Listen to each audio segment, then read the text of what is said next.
Почитувани, повод за денешната реакција е вчерашното техничко и во основа лицемерно соопштение на владините партнери. Јавноста очекуваше средбата груевски Ахмети да се одржи, но најмалку очекуваше само декларативни заложби без разврска за клучните проблеми.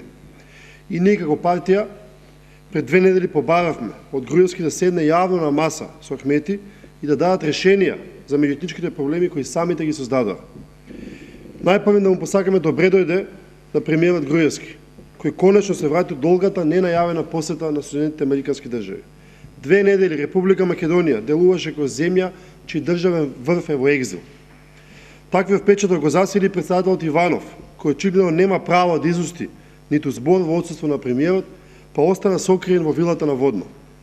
Со вчерашното соопштение, Груевски и Ахмети повикуваат да не се злоупотребуваат меѓуетничките односи од поединци или групации за дневно политички намени, притоа заборавајќи дека тие самите се однапред договорени од хаос и изфорсиран национализам, самите се најодговорни за актуелните проблеми.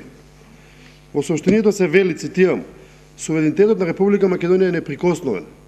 Е додека Груевски беше на владина екскурзија, премиерите на Албанија и Косово во Скопје го прославуваа албанското знаме без домакините.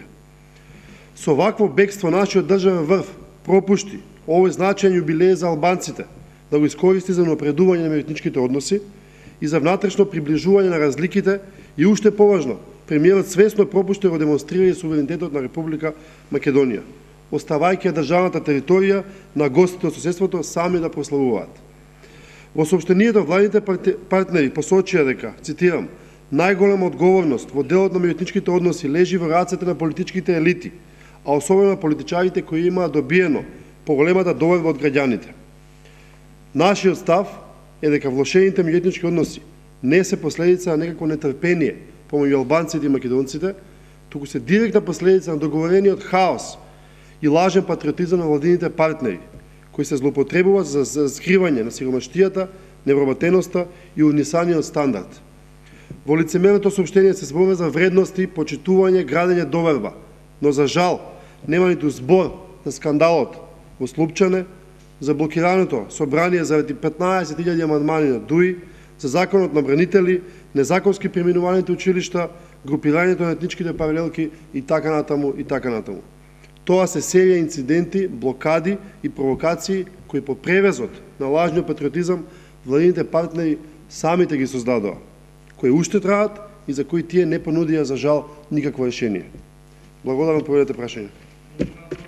Ајде. Па не, ова беше акутна темата за вчерашното сообщение на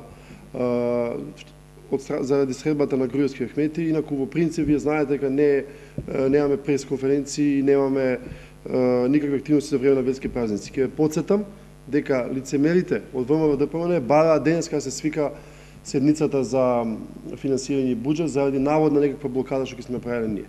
Подготвени ли сте вие да работите 24/7 како што бара мнозинството? Зашто? Да се расправа за амандманите за буџетот. Па гледате дека ние работиме 24/7, тоа е повторна лицемерна приказа на ВМРО-ДПМН, работиме нон-стоп. Ќе ве потсетиме дека оваа година има помалку амандмани од лани за буџетот, така да не се работи за било каква блокада. Како што реков, бара во сабота на верски празник да закажеме, Маријанчо Николов, председател на комисијата, ја закажа за понеделник.